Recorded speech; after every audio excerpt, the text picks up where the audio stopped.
Pretty much every logo designer wants two things: to get better at design and to get paid more doing it. And more coffee, but that's another story. But the thing is, most logo designers get stuck because they're so busy working on client projects, they don't have time to invest in their brand design education.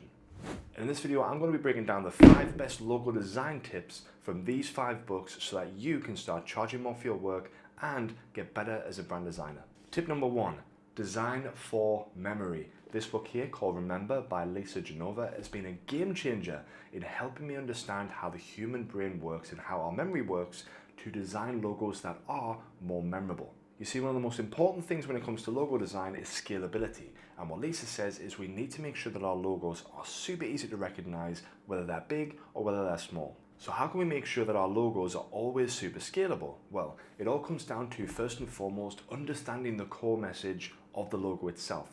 Speaking to the client and understanding what the purpose is of the brand. What do we want to communicate with this logo?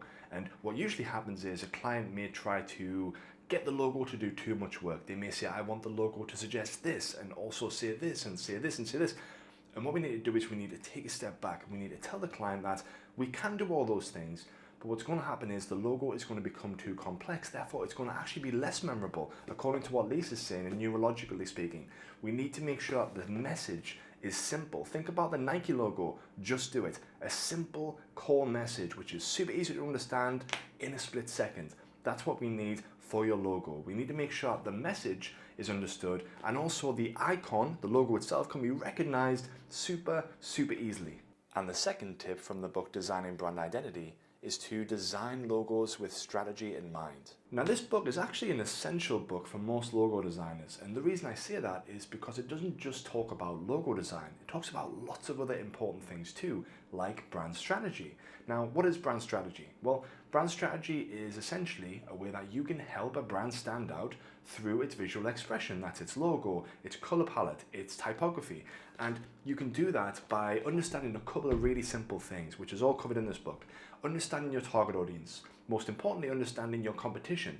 What are your competition doing so you can do things differently, so you can do things to stand out in the market, so that a customer can see you and choose you before they choose your competition. And tip number 3 from the book Make a Living Designing Logos is to build trust by showing your process. Now, this book by Ian, otherwise known as Logo Geek, has an incredible Instagram, an incredible podcast, and he's just an all-round incredible guy. One of the things that I really took away from this particular book is to show your process. When we are showing our work on our portfolio, it's really great to show the end result, okay? But the most important thing that we can show a client or a potential client who's looking to hire us is how we got from A to B, okay? Don't just show them the destination. Show them where you started from and all the ups and downs of how you got there. Because what that's going to do is that's going to inspire trust. It's authentic. You're showing your mistakes. You're showing why you went wrong and how you pulled it back to get the best result for the client. And tip number 4 from Principles of Logo Design is to simplify through relentless refinement. George is an intimidating character, but he is the nicest guy ever. I had coffee with him a couple of years ago and he is just one of the most beautiful souls I've ever met, seriously. And he's also one of the most talented as well. If you see his work is just absolutely beautiful. It just captures your eye in the most subtle way possible. And that's one of the things that I really took away from this particular book from George is just the level of simplicity and how he just creates this level of simplicity that amplifies the actual design. He doesn't need to be loud and boastful. It's simple. It's aesthetically pleasing. It draws your eye in and you just can't ignore it. His work is just so perfect. You can see the amount of time that he's put into refine the designs to take it to that next level where it's just pristine and polished and there's no fluff, there's no fat. He's cut everything away and there's just this simplistic message of what the actual logo is trying to communicate. And tip number 5 from Alan Peters is sketch everything quickly and then present in black and white first. One of the biggest lessons that I took away from Alan Peters, and this is kind of a fundamental thing, but I wasn't doing it at the time, is to first and foremost, when you start with your sketchbook, just to get all of your ideas out on paper. Just sketch everything that you have. Then the next step is to take the logos that you think have the most potential, digitize them, clean them up, and then present them to the client in just black and white. And at first, I was like, why would you do that? What's the idea behind just presenting it in black and white? Will the client kind of be like, why are you not adding color to this? Why is there no fonts, blah, blah, blah. But when you do that, it makes you focus on just the essence of the icon.